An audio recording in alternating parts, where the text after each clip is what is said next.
और आजकल अगर देखा जाए तो यूडेमी भी एक बहुत अच्छा साइट। कोई भी एक पावरफुल मैसेज उसके साथ शेयर कीजिए। एक इंजीनियर को हमेशा ये नहीं सोचना चाहिए कि हेलो दोस्तों, मैं आकाश दा स्वागत करता हूँ आप सभी को और एक कमाल के फ्रेश वीडियो में। आज हमारे साथ है मिस्टर सौरभ पंडा और ये हमारे साथ अपने 4 ईयर का एक्सपीरियंस शेयर करने वाले हैं कि कैसे एक जो स्टूडेंट होता है, इंजीनियरिंग स्टूडेंट, उसको बिगिनिंग से लेकर प्रोग्रामिंग का क्या जरूरत है, मैथमेटिक्स का वेरिएशंस क्या है, सारा चीज हम आज इस वीडियो में कवर करेंगे। So welcome sir to this interview. Thank you Akash. So can you it please has been introduce yourself? Yeah, I am Saurabh Panda. I am currently a fourth year, final year student in Silicon Institute of Technology. I am doing my engineering in computer science and engineering branch. That's all. Okay, thank you. Hmm. सो पहला question मेरा ये रहेगा कि जब एक student engineering में entry करता है, मतलब मोस्टली किसी भी ब्रांच में हो, आज के डेट में प्रोग्रामिंग सारे ब्रांच के लिए कॉमन हो गया है। सो प्रोग्रामिंग से बहुत Hmm. लोगों का डर रहता है कि कहाँ से सीखे, कैसे सीखे, क्या होता है प्रोग्रामिंग। सो इसके बारे में थोड़ा सा बेसिक्स बताइए, क्या क्या जरूरत है प्रोग्रामिंग के लिए और कहाँ से सीखे। अब प्रोग्रामिंग का मतलब एक्चुअली बोला जाए तो जैसे कि तुमने प्रीवियस अपने वीडियोस में भी बहुत सारा चीज मेंशन किया है इसके बारे में। तो किसी भी चीज को ऑटोमेट करना ही प्रोग्रामिंग एक तरह से बोला जा सकता है। जैसे कि अगर हम लोग एक सिंपल प्रोग्राम ही ले लेते हैं जो कि कोई भी फर्स्ट ईयर का बीटेक स्टूडेंट करता है। तो जैसे कि ले लेते हैं हम एक प्राइम नंबर का प्रोग्राम। तो वो क्या करता है कि एक कोड लिखता है जिसमें कि वो कोड को जब रन किया जाता है तो कोई भी नंबर हम लोग कहीं से भी कुछ भी नंबर अगर इनपुट देते हैं तो वो कोड अंदर ही अंदर काम करके बता देता है कि वो नंबर प्राइम नंबर है कि नहीं। तो वही है कोडिंग। कोडिंग मतलब बैकग्राउंड में कोई एक ऐसा स्क्रिप्ट लिखा हुआ हो जो कि कुछ एक इनपुट देने से एक पर्टिकुलर आउटपुट उसका फंक्शन वो देता हो। तो बिगिनर्स के लिए एट एट तो बहुत ज्यादा हो जाएगा, लेकिन फिर भी जिसको इंटरेस्ट है वो तो किसी भी एज से लर्न करना चालू कर सकता है। तो बिगिनर्स के लिए सी या एच टी एम एल भी अगर उसको स्टार्ट करना है तो H T M L is also a very easy language. और आजकल एक्चुअली देखा जाए तो हमारे पहले तो होता था, हम जब 9th 10th में पढ़ते थे तब हमारे ये में कोर्स में एच टी एम एल रहता था। हम बोर्ड में एच टी एम एल दिए भी हैं। उसका एक web page, normal web page design करना, C S S JavaScript कुछ नहीं रहता था। तो H T M L is also a good language to start. Scripting सीखना चाहिए। एक्चुअली स्क्रिप्टिंग सीखना चाहिए मतलब हैंड पढ़ना चाहिए कि कोड क्या होता है, अगर हम ऐसा लिखते हैं तो वो क्या काम करेगा। तो सी एक अच्छा है कोड है क्योंकि वो बेसिस है हर चीज का अगर देखा जाए तो। पहले जावा सी प्लस प्लस वो सब पहले उतना डेवलप नहीं था, सब चीज सी से स्टार्ट हुआ है। तो सी का कोडिंग हम लोग बिगिनर के लिए सी या एच टी एम एल ये सब स्टार्ट कर सकता है वो। एच टी एम एल के बाद जिसको ज्यादा इंटरेस्ट है, मतलब उसी के ऊपर वेब पेज को और डिजाइन करने के लिए, वो सी एस एस सीख सकता है। सी एस एस हमारा बेसिकली उसको लेआउट देने के लिए यूज होता है। जावा स्क्रिप्ट उसके बाद सीख सकता है। और जावा स्क्रिप्ट अगर देखा जाए तो फर्दर फ्यूचर में एक बहुत अच्छा लैंग्वेज है क्योंकि जावा स्क्रिप्ट जो है वो डाटाबेस हैंडलिंग के लिए भी यूज होता है। मोंगोडीबी एक डाटाबेस है जो कि फ्यूचर में उसका मेन स्क्रिप्टिंग जावा स्क्रिप्ट में ही ज्यादातर लिखा जाता है। तो जावा स्क्रिप्ट एक इम्पोर्टेंट लैंग्वेज है बोला जा सकता है। और सी का जो है सी लैंग्वेज से स्टार्ट करके धीरे धीरे धीरे धीरे पहले सी को अच्छे से किया जाए, फिर उसको इम्प्लीमेंटेशन से डाटा स्ट्रक्चर पकड़ा जाए क्योंकि डाटा स्ट्रक्चर का इस्तेमाल ज्यादातर हर एरिया में होता है आजकल। तो सी में बेसिक्स उसका फंडामेंटल धीरे धीरे सीखना चाहिए बच्चों को। पहले वेरिएबल्स क्या है और डिक्लेरेशंस कैसे होता है, हर एक छोटा छोटा सिंटैक्स पकड़ना चाहिए। छोटे सिंटैक्स से ही स्टार्ट करना चाहिए और धीरे धीरे उस सिंटैक्स को इम्प्लीमेंट करना चाहिए। फिर क्या करना चाहिए, उसको मॉडिफाई करके हल्का हल्का करके बढ़ना चाहिए, तभी जाके उसको पता चलेगा कि कहीं कहीं गलती हो रहा है, कहाँ गलती हो रहा है। हर चीज छोटे से बिगिन करने से बेटर होगा। उसके बाद हमारे पास तो बहुत ही ऑप्शन है आजकल। ट्रेंड है अगर देखा जाए मार्केट में तो पाइथन का ट्रेंड है सबसे ज्यादा। जावा का ट्रेंड है, जावा ज्यादातर वेब के लिए जावा यूज होता है, पाइथन जो है एनालिसिस के लिए यूज होता है, ऐसे बहुत सारे लैंग्वेजेस है। और बिगिनर्स को सजेस्टेड है कि सी और HTML से चालू करे, धीरे धीरे आगे बढ़े। उस हिसाब से वो जिस भी एज से करे, वो 8 से करे या 10 से करे, तो उनके लिए इजी हो जाएगा, क्योंकि वो पकड़ पाएंगे बहुत सारा चीज जब भी इंजीनियरिंग ज्वाइन करेंगे। ओके, बहुत अच्छा इन्फॉर्मेशन एक डिटेल वे में। तो जो भी लोग वीडियो देख रहे हैं, मेरा आप सभी से रिक्वेस्ट है कि जल्दी से आप कॉपी किताब लेके सारे पॉइंट्स को नोट कीजिए, बिकॉज इन्फॉर्मेशन से फायदा नहीं होगा, आपको इम्प्लीमेंट करना पड़ेगा सब चीज। सो जो लास्ट वीडियो मैंने बनाया था इंजीनियरिंग के ऊपर, एक क्वेश्चन आया था, मतलब बहुत क्वेश्चन आया कि मेरा मैथ्स कमजोर है और मैं कैसे इंजीनियरिंग कर पाऊंगा या नहीं कर पाऊंगा, क्योंकि प्रोग्रामिंग में आपने जैसे बताया कि मैथ्स जरूरी है। सो मैथ्स का क्या इंपॉर्टेंस रहता है, किस लेवल तक, क्या डिफिकल्टी लेवल तक हमें मैथ्स जाना चाहिए, थोड़ा सा इसको डिटेल में बताइए कि क्या सेमेस्टर वाइज या फिर क्या टॉपिक्स जरूरत है हमारे इंजीनियरिंग मैथमेटिक्स के लिए। हाँ नहीं, एक्चुअली कंप्यूटर साइंस के लिए अगर देखा जाए तो मैथ्स का वाइटल रोल है ही। और मैथ्स एक ऐसा सब्जेक्ट है जो कि एक एवरेज स्टूडेंट भी अगर हो अपनी लाइफ, बहुत बच्चे बोलते हैं मुझसे मैथ नहीं हो रहा है। मैथ नहीं हो रहा मतलब या तो उसको वो टॉपिक समझ में नहीं आ रहा है अच्छे से, और या तो वो प्रैक्टिस नहीं कर रहा है। अगर टॉपिक नहीं समझ में आ रहा है तो उसको किसी ना किसी ऐसे सीनियर को या किसी ऐसे टीचर को या किसी ऐसे फैकल्टी को पकड़ के उसको समझाना, मतलब समझना पड़ेगा उस चीज को कि वो, और वो फैकल्टी भी वैसा होना चाहिए कि वो जानना चाहिए कि बच्चे का लेवल किस तरह का है, तो उसको किस तरह से वो उसको इजी वे में समझाए तो उसको वो मैथमेटिक्स का वो चीज सब समझ में आए। तो मैथमेटिक्स अगर देखा जाए तो कंप्यूटर साइंस के हर फील्ड में, मैक्सिमम हर फील्ड में अप्लाई होता है। ज्यादातर जो डाटा साइंस या मशीन लर्निंग या आर्टिफिशियल इंटेलिजेंस, ये सब फील्ड में तो बहुत ही ज्यादा नेसेसरी है देखा जाए तो।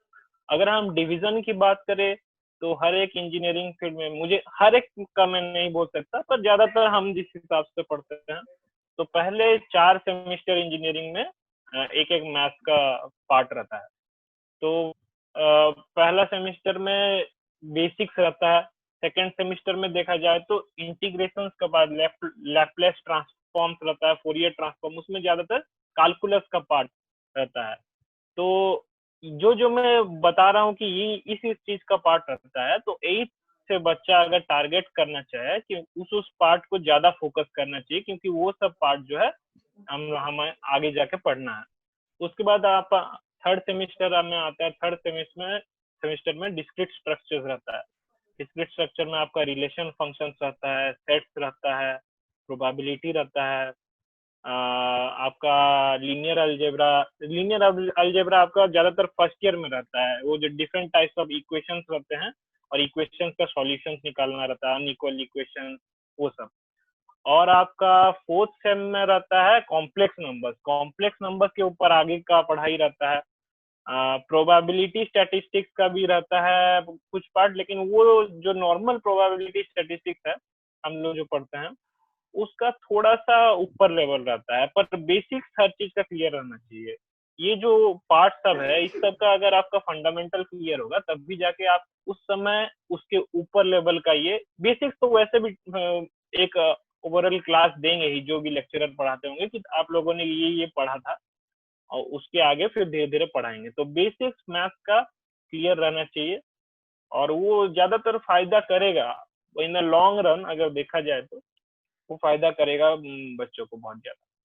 तो मैथमेटिक्स ऐसा नहीं है अवॉइड कर सकते हैं। मैथमेटिक्स जिसको नहीं हो रहा है वो प्रैक्टिस करे, और जिसको समझ में नहीं आ रहा है वो किसी को बार बार जाके पकड़ के उसको सीखने की कोशिश करे। सीखे, और प्रैक्टिस करने से, मैथमेटिक्स ऐसा चीज है जिसको खाली प्रैक्टिस करने से ही वो डेवलप होगा।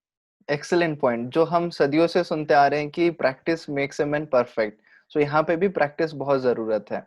मैंने भी वहां पे बताया था कि अगर आपका मैथ्स नहीं हो रहा है, इट डजंट मीन दैट आप आगे नहीं इंप्रूव कर पाएंगे। You have the opportunity, you have the time, so definitely you can improve that. इसके साथ साथ मैं नेक्स्ट सवाल ये पूछना चाहूंगा कि जैसे हम कोई चीज सीखना चालू करते हैं, तो ऐसा तो नहीं कि हर चीज कॉलेज में हमें सीखने को मिलेगा। काफी सारे को करिकुलर एक्टिविटीज हो गए या फिर प्रोग्रामिंग राउंड काफी एडवांस लेवल हो गया, जो कि हमारे एजुकेशन, मतलब जो एकेडमिक करिकुलम से रिलेटेड उतना नहीं होता। तो उसके लिए हम टाइम कैसे मैनेज करें, कैसे बैलेंस करें ताकि हमारा एकेडमिक स्टडीज भी होता रहे, प्लस जो एक्स्ट्रा हम स्किल सीखना चाह रहे हैं, चाहे हम प्लेसमेंट की तैयारी कर रहे हैं या फिर हायर स्टडीज के लिए जो कॉम्पिटिटिव एग्जाम्स होते हैं उसका तैयारी कर रहे हैं, how to manage time in between those two things? Time management की बात है तो डिफरेंट कॉलेजेस के अपने जो क्लासेस के शेड्यूल है वो तो अलग अलग होते हैं। किसी किसी कॉलेज में 8 to 1:30, 8 to 2:30 में ही समअप हो जाता है। तो अगर 8 to 1:30 जैसा टाइमिंग है जिसमें कि 5 आवर्स आसपास रह रहा है, तो उसमें एक बंदे को ज्यादा डिफिकल्टी नहीं होनी चाहिए, क्योंकि वो स्कूल लेवल में भी हम लोग इसी टाइम को फॉलो करते आए हैं। पर हम लोग के जैसे कॉलेजेस में जिसमें कि अगर 55 मिनट के एक क्लास होते हैं, बीच में लंच ब्रेक होता है और 8 to 3:30 हो जाता है एक्सटेंड, तो वो थोड़ा हेक्टिक शेड्यूल हो जाता है, क्योंकि उसके बाद फिर बच्चे को खास करके फर्स्ट ईयर में जब कॉमन सब्जेक्ट रहते हैं, तो बच्चे को उसके बाद आके मतलब अचानक एक दूसरे एनवायरनमेंट में जाने से, क्योंकि वो ऐसा शेड्यूल से वाकिफ नहीं रहता है ज्यादातर, तो दूसरे एनवायरनमेंट में जाने से उसको थोड़ा प्रेशर लगता है कि इतना टाइम हो रहा है, इतना टाइम हो रहा है। तो ज्यादातर मैं तो सजेस्ट करूंगा कि आपको जब भी समय मिल रहा है, जब भी, तो हल्का रेस्ट ले लिया करें। Rest is important. रेस्ट लेने के बाद आप किसी चीज को इतना टाइम पीरियड के लिए आप 3:30 तक अगर पढ़ते हैं, तो आके हल्का 1 1.5 आवर तक रेस्ट ले ले। रेस्ट लेने के बाद जब आप उठेंगे तो फ्रेश फ्रेश रहेंगे पूरा। उस समय जो ग्रास्प करने का आपका कैपेबिलिटी रहेगा किसी भी चीज को, वो ज्यादा अच्छा रहेगा। तो उसके बाद आप बैठ के आपका इवनिंग पीरियड में पढ़ सकते हैं। जो आपका क्लासेस ये है उसको उसके ऊपर फोकस कर सकते हैं। और मैं तो सजेस्ट करूंगा कि एक कंप्यूटर साइंस या सॉफ्टवेयर इंजीनियर जो भी स्टूडेंट है, वो अपना इम्प्रूवमेंट जो है फर्स्ट ईयर से ही करना चालू करे। और फर्स्ट ईयर में ऐसा नहीं है कि उसको बहुत कुछ पकड़ के चलना है। फर्स्ट ईयर में जो उसका क्लास में मैक्सिमम प्रोग्रामिंग ही पढ़ाया जाएगा, सी पढ़ाया जाएगा, डाटा स्ट्रक्चर पढ़ाया जाएगा। इस चीज को पहले बहुत अच्छे से इम्प्रूव करें। सी डाटा स्ट्रक्चर जो है, बहुत अच्छे अच्छे कंपनी, इवन अमेजोन जैसा कंपनी में भी उसके इंटरव्यू राउंड में भी, जो कि 12 लाख 12 LPA का सैलरी देती है, वो भी डाटा स्ट्रक्चर के ऊपर बहुत अच्छे से फोकस करती है। क्वेश्चंस रहते हैं उसमें से। तो डाटा स्ट्रक्चर जो है बहुत इंपॉर्टेंट पार्ट है। और ऐसे देखा जाए तो ऑनलाइन बहुत मटेरियल्स है डाटा स्ट्रक्चर के, ट्यूटोरियल्स पॉइंट है, बहुत सारे साइट्स है। ट्यूटोरियल पॉइंट जैसे एक साइट है जहाँ पर सी डाटा स्ट्रक्चर कोई भी लैंग्वेज का डिटेल्ड इंफॉर्मेशन दिया है, वहां से बच्चे पढ़ सकते हैं। या तो किसी लेक्चरर को जाके पूछ के कि कौन सा एक ऐसा बुक है जो कि सिंपल लैंग्वेज में हो जिससे कि मुझे समझ में आए, कि अगर मुझसे नहीं समझ में आ रहा है तो कोई ऐसा सेकेंड ईयर को पकड़े। ज्यादातर फाइनल ईयर को तो नहीं पकड़ सकते हैं, क्योंकि इंजीनियरिंग लाइफ में वो थोड़ा प्रॉब्लम होता है फर्स्ट ईयर में घुसने से कि फोर्थ ईयर के बच्चे से।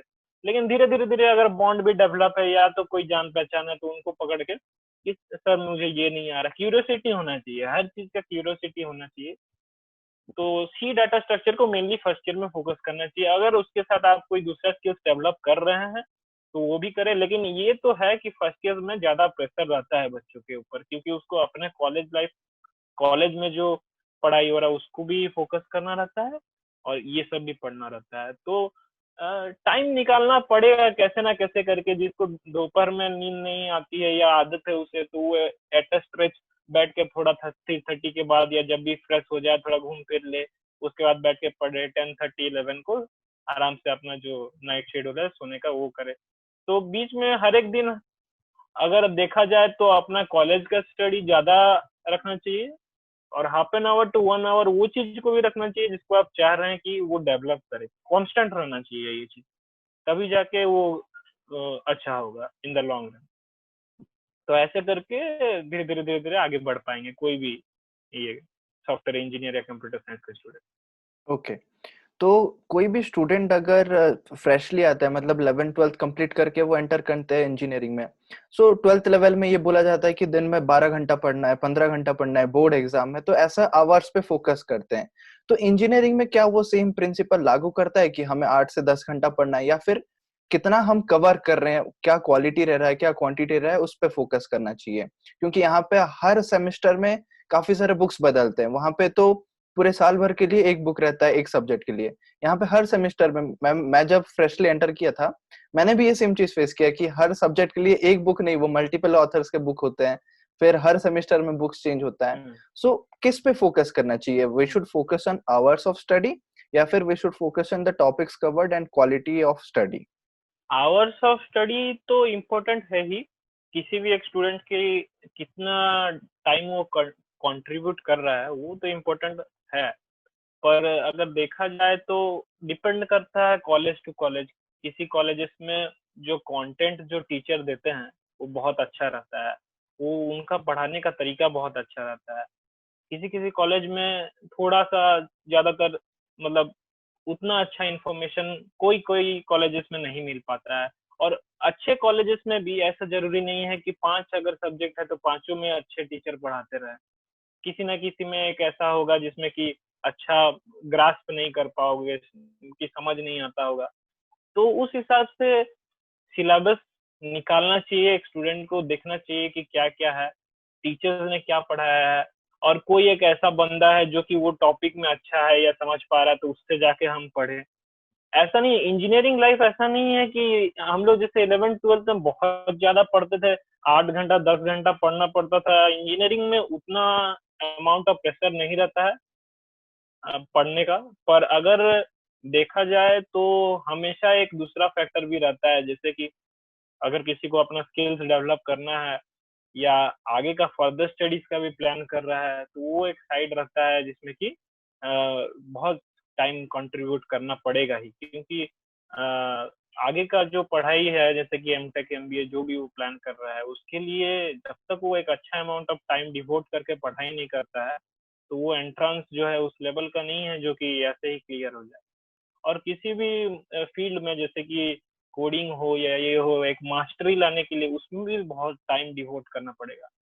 तो अगर एक कंप्यूटर साइंस इंजीनियर के ये में देखा जाए तो स्टार्टिंग स्टार्टिंग में फर्स्ट ईयर सेकेंड ईयर में जो छोटे मोटे सब्जेक्ट्स है जैसे कि केमिस्ट्री हो, फिजिक्स हो या इलेक्ट्रॉनिक्स हो, ये सब सब्जेक्ट है जो मेन सब्जेक्ट उतने लॉन्ग रन में नहीं चाहिए, उनके ऊपर भी फोकस करे क्योंकि ग्रेड चाहिए अच्छा। पर उतना ज्यादा नहीं टाइम डिवोट करना चाहिए, टाइम उस सब्जेक्ट पे डिवोट करना चाहिए जिसपे वो आगे जाके वो हेल्प करेगा उनको। जैसे कि खास करके प्रोग्रामिंग में डिवोट करना चाहिए, मैथ में डिवोट करना चाहिए, इंग्लिश में डिवोट करना चाहिए, क्योंकि स्पोकन कम्युनिकेशन स्किल्स वो हर एक इंटरव्यूअर देखता है कोई भी कंपनी के ये में। तो ऐसे जो सब्जेक्ट्स है उन पे डिवोट करना चाहिए। न्यूज़पेपर रीडिंग एक बहुत अच्छा हैबिट है, वो भी अगर बच्चे इनकलकेट कर पाए अपने अंदर तो वो भी एक अच्छा ये है। और और क्या बोला जाए, और कोडिंग कोडिंग के ऊपर खास करके फोकस करना चाहिए धीरे धीरे। जैसे कि सेकेंड ईयर थर्ड ईयर हो जाएगा तो मेन टॉपिक्स जो है उनको किसी भी लेक्चरर को पूछा जाए तो वो बता देगा कि मेन टॉपिक्स क्या है, कि अगर 4-5 फंडामेंटल सब्जेक्ट क्या है एक कंप्यूटर साइंस फील्ड के, तो उनके ऊपर ज्यादा फोकस करने से बेटर रहेगा। जैसे कि डाटाबेस हो या एल्गोरिदम हो या तो डाटा स्ट्रक्चर हो, ये सब जो है और क्या बचा है आपका, algorithm, data structure, database, coding हो, सी जावा जो पढ़ाते हैं वो कर सकते हैं। और आर्किटेक्चर, कंप्यूटर आर्किटेक्चर एक ये पेपर है, वो भी एक बहुत पेपर चाहिए जो कि लॉन्ग रन में फर्दर स्टडीज के लिए भी चाहिए। तो ये सब पेपर में ज्यादा अच्छे से टाइम डिवोट करना चाहिए, इनको डीपली पढ़ने का कोशिश करना चाहिए। और बाकी तो अपने करिकुलम चलते ही रहते हैं, और इधर उधर के इवेंट्स हो रहे हैं अगर इस चीज को लेके तो उनमें भी पार्टिसिपेट करना चाहिए, क्योंकि उनसे भी जीत, उसमें क्या रिजल्ट हो रहा है वो मैटर नहीं करता है, पर गेन करना नॉलेज ज्यादा इंपॉर्टेंट है। तभी जाके एक मतलब ओवरऑल इंफॉर्मेशन होने से अच्छा होगा। एक इंटरव्यूअर के सामने आप जब बैठोगे तो कॉन्फिडेंट होगे कि हाँ मुझे एटलीस्ट इन सब एरिया में बहुत अच्छा नॉलेज है कि मैं क्वेश्चंस का आंसर अपेयर कर पाऊँ। तो वो टाइम को इस हिसाब से मैनेज करना चाहिए, रेस्ट भी लेना चाहिए, रेस्ट इज इम्पोर्टेंट। ओके, सो यहाँ पे मेरा नेक्स्ट सवाल ये है कि अभी हम थोड़ी देर पहले बात कर रहे थे जैसे एनपीटीएल के बारे में, ऑनलाइन रिसोर्सेज। तो आप थोड़ा बताइए कि किस किस सोर्स से एक बिगिनर पढ़ सकता है, या फिर ऐसा बिगिनर नहीं कि कोई भी ईयर में हो, जो कि हर वो सब रिसोर्सेस को फॉलो करेगा ताकि उसको बेनिफिट भी मिलेगा, प्लस इन रिटर्न वो समझ भी पाएगा चीज अच्छे से। एनपीटीएल जो है वो एक आईआईटी, 5-6 आईआईटी का कॉन्ग्रीगेशन से मिलके एक ऑर्गेनाइजेशन है। वहां पर फ्री में लेक्चर्स आईआईटी के प्रोफेसर पढ़ाते हैं। तो उसमें एक एग्जाम होता है लास्ट में, जिसका एक फी लगता है, वो जाके देना पड़ता है किसी एग्जाम के सेंटर में। पर क्योंकि वो आईआईटी के प्रोफेसर है और उनका पढ़ाने का स्टाइल भी उस हिसाब से ही होगा, तो वो मतलब किसी भी बिगिनर को धीरे धीरे करके, उनका पढ़ाने का स्टाइल वैसा है कि वो स्क्रैच से स्टार्ट करते हैं।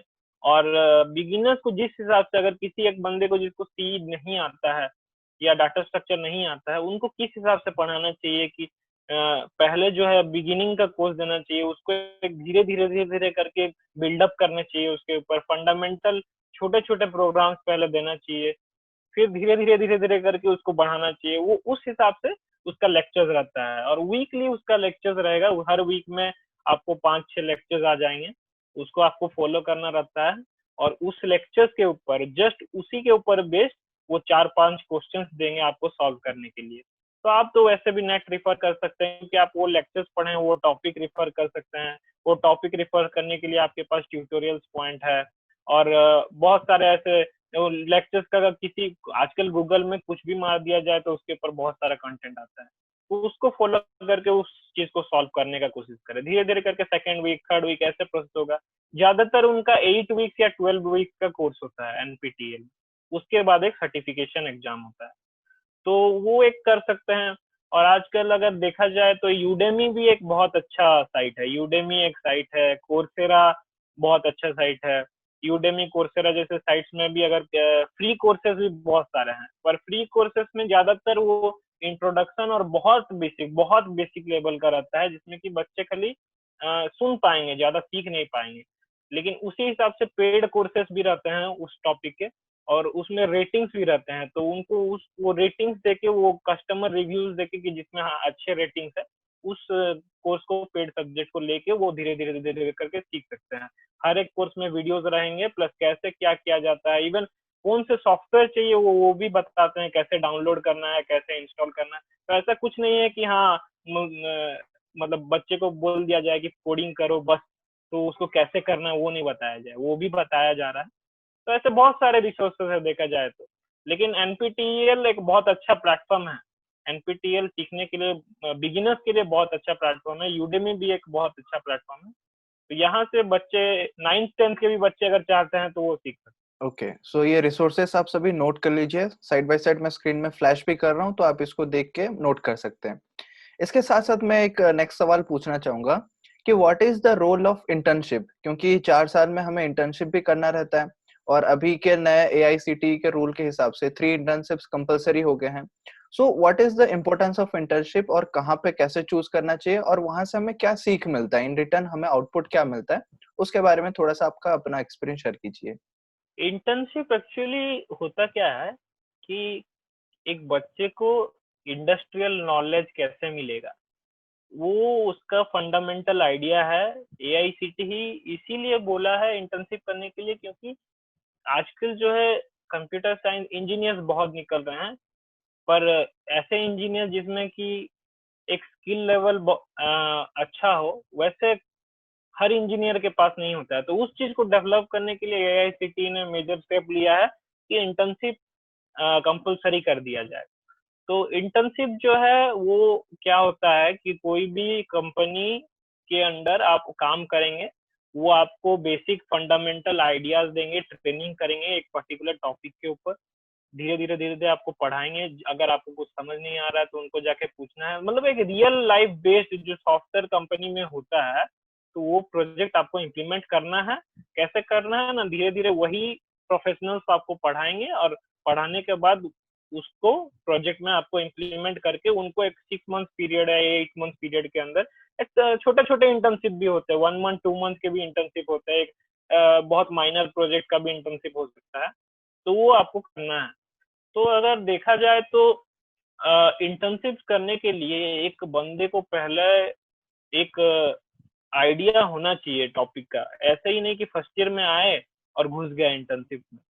हाँ, तो वो मैं सजेस्ट तो नहीं करूंगा। एटलीस्ट फर्स्ट ईयर खत्म होने के बाद सेकेंड ईयर के मिड में या सेकेंड ईयर के बाद, उस समय में सेकेंड ईयर के बाद और थर्ड ईयर के बाद, ये दो क्रूशियल टाइम है। सेकेंड ईयर के एंड में और थर्ड ईयर के एंड में दो इंटर्नशिप आप तो मिनिमम कर ही सकते हैं, क्योंकि सेकेंड ईयर के बाद आपको मेजर कंप्यूटर साइंस का नॉलेज हो जाता है कि बेसिक क्या है कंप्यूटर साइंस का, और मेन मेन सब्जेक्ट्स भी आपके सेकेंड ईयर के एंड तक कवर हो चुके होते हैं, जो कि डाटाबेस, एल्गोरिदम, ये सब चीजें हैं। तो सेकेंड ईयर के बाद का जो टाइम पीरियड आपको 1 मंथ का गैप मिलेगा, और थर्ड ईयर के बाद जो टाइम पीरियड 1 मंथ का गैप मिलेगा, तो उस समय में आप इंटर्नशिप कर सकते हैं। पर थर्ड ईयर के बाद जो गैप है उसमें आपको ये चीज भी ध्यान रखना है कि मुझे इंटर्नशिप के साइड साइड प्रिपेयर करना है प्लेसमेंट के लिए, क्योंकि जैसे ही फोर्थ ईयर स्टार्ट होता है तो कंपनी आने लगती है। और इंटर्नशिप का बेसिकली फायदा क्या होगा कि आपका जो करिकुलम विटा है, जो सीवी होगा, रिज्यूमे होगा आपका, उसमें जब आप लिखेंगे कि मुझे है इस कंपनी से, मैंने इंटर्नशिप किया हुआ है, मैंने इस फील्ड में काम किया हुआ है, तो वो भी देखे कि हाँ, बच्चे को प्री नॉलेज है कि एक इंडस्ट्री में किस तरह का प्रोफेशनल बिहेव करते हैं, किस तरह का काम करते हैं। तो वो भी इंटरेस्ट लेंगे कि हाँ, इसको पहले से आता है कुछ चीज, तो वो रिक्रूट करने का उनका जो इंटरेस्ट लेवल रहेगा वो ज्यादा बढ़ जाएगा। तो बेसिकली यही है इंटर्नशिप का, यही फंडा है। लेकिन फर्स्ट ईयर के बाद अगर मैं हाईली सजेस्ट करूंगा, फर्स्ट ईयर के बाद नहीं, क्योंकि फर्स्ट ईयर से सेकेंड ईयर के बीच में आप स्किल्स डेवलप करने को ज्यादा फोकस करें। उसके बाद सेकेंड ईयर के एंड से आप इंटर्नशिप के लिए चालू करें जब भी आपको मिल रहा है। और ऐसा नहीं है कि खाली गैप पीरियड में ही आप इंटर्नशिप कर सकते हैं। आप क्लासेस के बीच में भी, सेकेंड ईयर के बाद थर्ड ईयर के बीच बीच में भी अगर आप टाइम पा रहे हैं, शाम को पा रहे हैं, क्लासेस खत्म हो जा रहा है, इंटर्नशिप कर पा रहे हैं, तो वो भी कर सकते हैं आप। जिस हिसाब से आपको लगे फ्री, उस हिसाब से आप इंटर्नशिप करें। ओके। सो ये इंटरव्यू का भी ज़्यादा लंबा नहीं खींचते हैं, क्योंकि इसका पार्ट 2 भी रहेगा जहाँ पे हम 4 years of a computer science engineer discuss करेंगे सर के साथ ही। सो वो अपना एक्सपीरियंस शेयर करेंगे।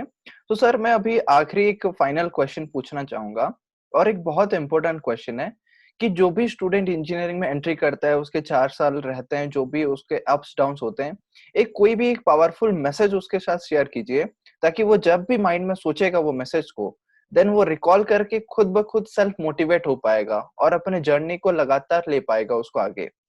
बेसिकली एक इंजीनियर को हमेशा ये नहीं सोचना चाहिए कि बहुत प्रेशर हो जा रहा है मुझे। प्रेशर एक ऐसा चीज है कि लाइफ में अगर आप इंजीनियरिंग के बाद भी जाए तब भी प्रेशर रहेगा, क्योंकि आप प्रोफेशनल लाइफ में घुस रहे हो। किसी दिन बहुत काम करना पड़ जाएगा, किसी दिन कम काम रहेगा। प्रेशर हमेशा आपके ऊपर बना रहा है, बना रहेगा। प्रेशर रहना इज ए नेचुरल थिंग। तो वो ना सोचे, और ये सोचना जरूरी है कि मुझे कैसे प्लानिंग करना है, किस हिसाब से मैं फर्स्ट ईयर से प्लानिंग करूँ कि मुझे फाइनल ईयर तक जब मैं पहुंचू तो मेरे पास एक ऐसा स्किल्स, ऐसा रेज्यूमे होना चाहिए जो कि कोई भी अगर रिक्रूटर देखे तो वो बोले कि हाँ, ये इस बंदे ने कुछ सीखा है। तो सीखना जो है वो पहले से ही चालू करे, फर्स्ट ईयर से। ऐसा नहीं सोचे कि 4 साल है, हाँ मैं सेकंड ईयर में कर लूंगा, हाँ मैं थर्ड ईयर, ये जो कर लूंगा का बात है, ये बहुत लोगों ने किया है, और ये बाद में प्रॉब्लम्स भी होते हैं। फर्स्ट ईयर से सीखना चालू करे, और जिस हिसाब से धीरे धीरे करके डेवलप करने। और देखिए, बात तो ये है कि किसी कोई चीज नहीं आ रहा है तो हमेशा कोई ना कोई इंसान रहता ही है कि आप अगर उसको सही इंसान को पकड़े तो वो आपको वो बात बता देगा। तो आप किसी चीज को नहीं समझ पा रहे हैं तो आप खोजने की कोशिश करें कि किसके पास वो कौन एक वो इंसान है जो मुझे ये चीज समझा सकता है। ठीक है, एक इंसान मिला जो नहीं समझा पाया, तो किसी दूसरे को खोजने की कोशिश करें। ऐसा नहीं है कि कोई ना कोई आपको मिलेगा ही जो उस चीज में आपको ऐसा आइडिया या ऐसा नॉलेज या ऐसा पाथ सिखाएगा कि हाँ, इस चीज को पढ़ने का मीडियम ये है। तो प्रेशर को भी हैंडल कीजिए, आराम से रेस्ट लीजिए। और इंजीनियरिंग लाइफ खाली पढ़ाई और इस सब के बारे में भी नहीं है, एंटरटेनमेंट भी बहुत अच्छा होता है।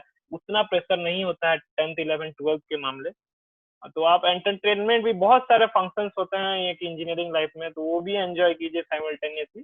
और लर्निंग फेज में हमेशा कंटिन्यूसली बढ़ते रहें, ताकि फाइनल ईयर में जाके वो जब आप आपका ये प्लेसमेंट हो, तो सॉफ्टवेयर इंजीनियर जो चीज है वो आपको मिले ही मिले, अच्छे जगह में मिले और मिले ही मिले। Okay, so thank you so much, बहुत अच्छा लगा आपसे बात करके, आपने सारा जर्नी शेयर किया। सो उम्मीद रखते हैं कि आगे भी ऐसे अपना नॉलेज शेयर करेंगे हमारे व्यूअर्स के साथ, ताकि सबको एक एक्सपीरियंस से सीखने का मौका मिलेगा। किताबी नॉलेज से तो हमें लिमिटेड लर्निंग होता है, लेकिन जो प्रैक्टिकल चीजें हम सीखते हैं वो किसी के एक्सपीरियंस से ही सीखते हैं। So once again thank you so much for joining this interview. Thank you Akash, thank you.